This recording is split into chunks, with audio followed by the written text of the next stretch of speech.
So you bought Laser League, and like me, you're completely overwhelmed, and you went straight into a match, picked some classes, and didn't really know what you were doing, and maybe picked Sniper like I did, and got slaughtered because you had no idea what the abilities were. You didn't know when you could use your abilities. So I wish there was a video out there I could have went and seen to know exactly what I was gonna do. Couldn't really find one, so now I'm making one. First off, before you just go and play a match, I would highly suggest you do the tutorial. I know some games you think, you don't need to do it, you can just figure it out. It takes like 10 minutes and it's really quite worth it if you ask me. It's really easy. It's not like, you barely even have to play it, honestly. And at the end it lets you do a whole game against AI to put your little skills to the test. After that, I would say, like, the playbook down here, it has the different power-ups that there are that drop in the game, which has a lot of them. You're not going to be able to memorize what they look like. I've tried. It's not easy. You're going to be able to hear it, though. They'll tell you, like, revive or switch to know if you want to get it, if it's good for you to get it at that point, like the revive right there. And it shows you what each of them do, which is really cool. Along with that, it has this classes option, which is really something I wish I had seen before I just jumped right into the game, because it shows you what each class is, obviously, and then also has the different modifiers, which when you pick a class, you can choose which modifier you want to use.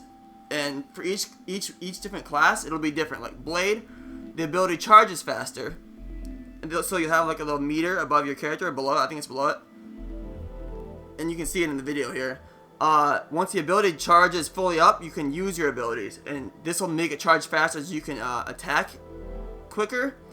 But then also the other ability is the other modifier, each time you kill somebody, like fully recharges it.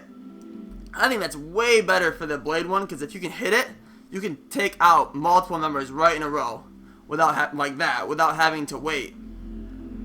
I would say, like, for ease-wise, to begin the game, you're not going to want to use Snipe. It is not easy. You have to... It's really just hard to use, honestly. Now, I don't have that much... Like, they only show it with one laser going, but when there's about 15 lasers going in different directions, or even there with no laser, when there's about 15 lasers going in different directions, it's hard to focus on what you're doing. So for a beginner, I would go with Ghost, which is really just a run-around class and heal. For the most part, it's healing. Like that, and it gets you out of sticky situations, but mostly it's for healing. Or Thief, which lets you go in and use your ability, will take their nodes that they get, like their lasers like that, away, which for me was easiest because I really only had to focus on, is my ability charged and where are their nodes at. It's really easy for beginners, because you don't have to think about too much, unlike Snipe, where you got to think about where your laser is, where the laser beams, where you're gonna go when you attack, and where all the different laser walls are at and where they're rotating. Blade is pretty easy. It's just run around and attack. Shock is pretty cool too, because you will I would say for Shock, if you're gonna use it, I would use the AoE last longer. I use Daze. The shot, if you use the extend, it'll just like that, like you'll be able to shock for longer, but they will be able to get up earlier. But if there's like 15 laser beams going around at the same time and you get dazed for a long period of time, chances are you're gonna die. So that's a really good one.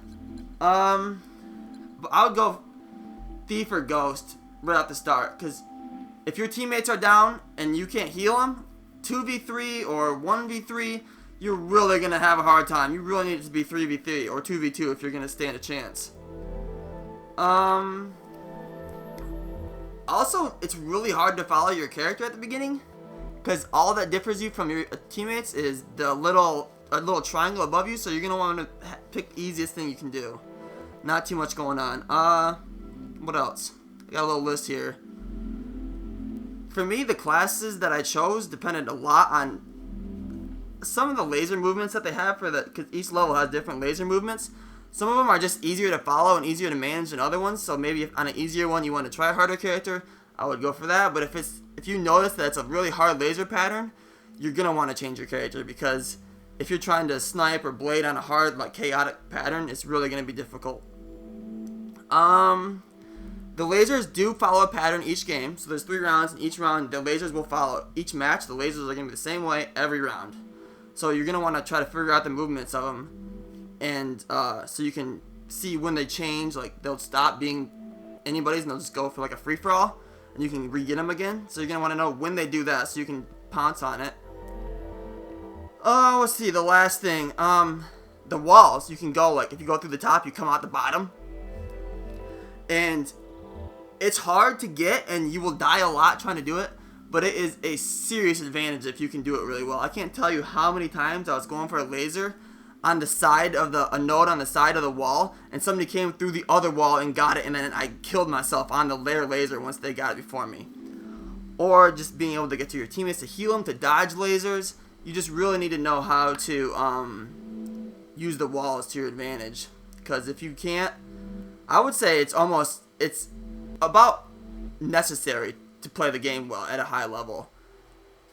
Not at the high level or have even really any experience playing against anybody at that high level. You can tell when somebody can use the walls good that they know what they're doing. I think that's just about it. Hopefully this helps. Maybe if it gets a lot of views and stuff, I'll make another one. Maybe a little bit more advanced tutorial once I play the game more.